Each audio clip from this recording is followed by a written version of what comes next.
ক্লাবের প্রেসিডেন্ট, এই যে অপূর্ব দাস একটা উদ্যোগ নিয়ে এখানে করছে, এই ব্যাপারটা নিয়ে আপনার কি মতামত?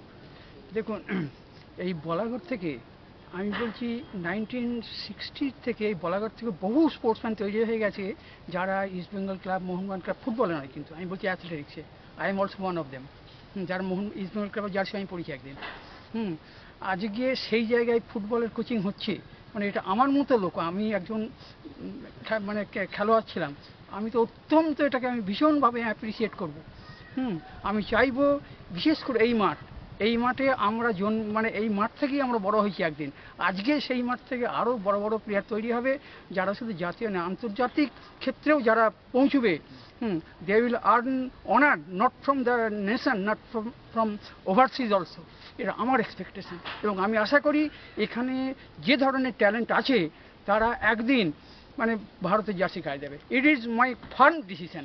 আচ্ছা, অপূর্ব দাস যে এখানে এটা করেছে, তাকে আপনারা কতখানি সহযোগিতা? ওকে তো মানে ও আমাদের কাছ থেকে ফুল সহযোগিতা পাবে, শুধু এই ক্লাব থেকে নয়, এই অঞ্চলের সমস্ত মানুষের সহযোগিতা পাবে, এবং নিয়ার ফিউচারে ও দেখবেন একটা বিরাট জায়গায় চলে যাবে।